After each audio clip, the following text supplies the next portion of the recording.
संसद में केंद्र गृहमंत्री अमित शाह संविधान प्रणेता बी.आर. आंबेडकर संपर्क में देथिबा टिप्पणी प्रतिवाद रे जाजपुर मूल निवासी यूनाइटेड फोरम पक्षरु विक्षोभ प्रतिवाद करा जायछि।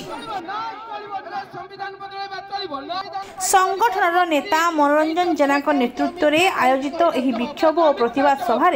शताधिक समर्थक माने जोगदे अमित शाह विरोध में कार्यानुष्ठान पई दाबी करथिले। एही अवसर में संगठन पक्षरु शाहक कुशपुतलिका दाह करने सहित राष्ट्रपति उद्देश्य जिलापालू भेटी एक दाबीपत्र प्रदान करथिले। मनोरंजन जेना राज्य कार्यकारी अध्यक्ष मूल निवासी यूनाइटेड फोरम जे विश्व ज्ञानी महान समाज संस्कारक भारत रत्न बाबा साहेब डॉक्टर बी.आर. आंबेडकर जे कि आमर देशर संविधान रचना करते जहाँ शासन प्रशासन एवं समस्त नागरिक को समानता समता स्वतंत्रता न्याय बंधुता अधिकार मिली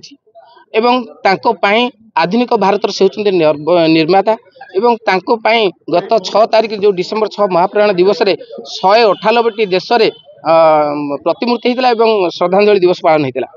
एभली महान ज्ञानी जहाँ को संविधान पाई जड़े तड़ीपार व्यक्ति मंत्री हेले एवं केंद्र सरकार गृह मंत्री हेले सी संसद भितर पार्लियामेंट भितर आंबेडकर को गोटे फैशन कहवा एवं आंबेडकर आंबेडकर आंबेडकर कहीकि 6 थर तात्सल्य करवा एवं आंबेडकर नाम धरिले न धरी जदि भगवान को नाम निया ताले 7 जन्म स्वर्ग प्राप्ति होता बोली जो तात्सल्य करवा यह निश्चित भाव में समस्त भारतीय को दुख देइछि एवं आघात देइछि। जड़े मंत्री होइकरी सी बाबा साहेब आंबेडकर को एभली तात्सल्य करवा ताले आंबेडकर को नाम धरिया कौन पाप कि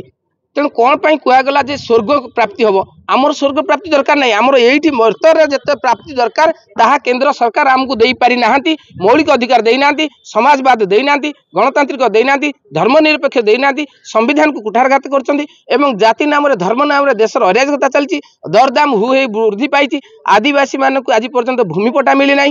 दलित लोक मानक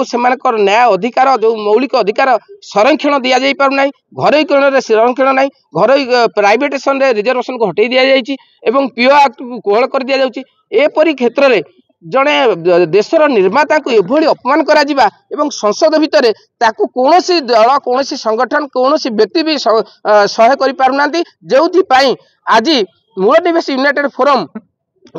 जाजपुर तरफरु केंद्र सरकार को अनुरोध करा जाउछि महामहिमा राष्ट्रपति को आमे दाबी पत्र देउछु जे कि एभली एक व्यक्ति को तुरंत मंत्रिमंडल बहिष्कार करा जाऊ एवं तांको नाम रे मामला रुजु करा जाऊ ताऊ गिरफ करा जाऊ एभली व्यक्ति देश रे हुए तो आतंकवाद सृष्टि करिया पई से दायी हेइ पारନ୍ତି। अन्य जाजपुरु आनंद चंद्र साहू का रिपोर्ट ए ओडिशा।